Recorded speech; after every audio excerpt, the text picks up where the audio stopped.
একেবারে উন্নয়নের পাঁচালী তিনি এখন রচনা করছে। দেখুন, ওটা উন্নয়নের পাঁচালী নয়, সর্বনাশের পাঁচালী।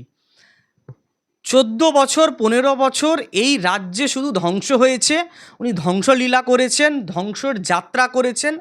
বাংলার ইতিহাসে কালো অক্ষরে লেখা থাকবে মমতা বন্দ্যোপাধ্যায়ের 15 বছর ধ্বংসের কাল ছিল। যতটা ধ্বংস সিপিএম করেনি তার থেকে অনেক ধ্বংস করেছে এই মমতা বন্দ্যোপাধ্যায়। আজকে কথা হলো তামান্নার মতন ছোট বাচ্চা মেয়েদের।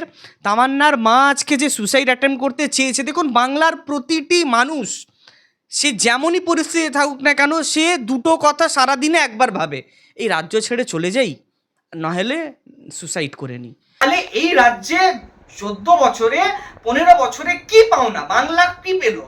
উন্নয়নের যে পাঁচালী বলছেন, এই বোম পেলাম আমরা, বোম শিল্প পেলাম। এই রাজ্যের মুখ্যমন্ত্রীকে আমরা 15 বছর আমরা দেখিনি একটা কারখানার ফিতে কাটতে। আমরা ওনাকে দেখছি কি দুর্গাঙ্গনের ফিতে কাটতে দেখছি। দুর্গাঙ্গন করা কি একটা রাজ্যের মুখ্যমন্ত্রীর কাজ?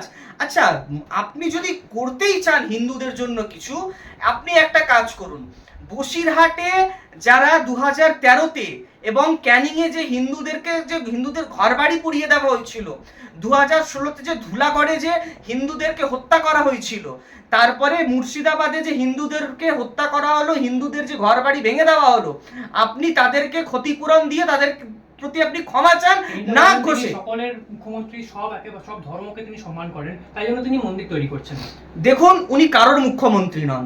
উনি শুধু নিজের জন্য মুখ্যমন্ত্রী, উনি শুধু নিজের ভাইপোর জন্য মুখ্যমন্ত্রী, উনি নিজের দলেরও মুখ্যমন্ত্রী নয়।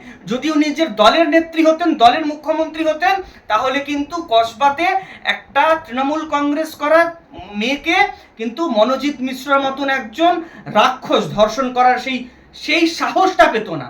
কি করে একটা মহিলা মুখ্যমন্ত্রী থাকাকালীন একটা রাজ্যের মধ্যে এত বড় বড় ধর্ষণের ঘটনা ঘটে যাচ্ছে, মুড়ি মুরগির মতন বোম ফাটছে, কি করে হয় এটা? কারণ উনি নিজে এগুলোকে সাই দেন। যদি কোনো জায়গাতে বোমের একটা ফ্যাক্টরি আছে, উনি অনুপ্রাণিত করেন তৃণমূলের গুন্ডাদেরকে, বাংলাদেশ থেকে আসা সেই অনুপ্রবেশকারীদেরকে আরেকটা বোমের কারখানা বাঁধতে। উনি নিজে বলেন যে উনি নিজে জানেন যে কোথায় বোম বাঁধা হয়।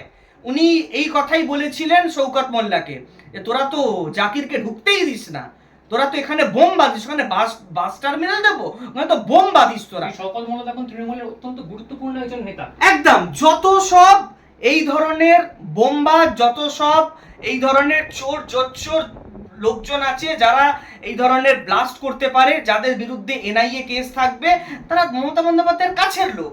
কি করে কাছে? মমতা বন্দ্যোপাধ্যায়ের কাছের লোক হতে গেলে কি করতে হবে? 3টে কাজ করতে হবে। চুরি করুন, ডাকাতি করুন ভালো করে, রেপ ধর্ষণ করুন, খুন করুন, আর বোম বানান। এই 3টে কাজ যারা যারা করবে তারা কিন্তু মমতা বন্দ্যোপাধ্যায়ের খুব ক্লোজ। মমতা বন্দ্যোপাধ্যায়ের কাছের লোকের মধ্যে কিন্তু সেই পূর্ণ তৃণমূলের লোকেরা নেই যারা সিপিএমকে হারিয়ে কিছু বাংলায় ভালো করার জন্য এসেছিল। তারা সবাই সাইড হয়ে গেছে। এখন তৃণমূলের নেতাটাকে শওকত মোল্লা, শেখ শাহজাহান, তারপরে ওখানে কে উদয়ন গুহ, এরা হলো এখন তৃণমূলের নেতা। এটাই বাংলার কালচার। আমি জানতে চাই, যারা বাংলা বাঙালি করে করে নিজের গলা ফাটায়, তারা কোথায় আছে আজকে? তারা, তাদের মুখটা বন্ধ কেন? কেন বাংলার সুরক্ষা নিয়ে তারা সরব হয় না?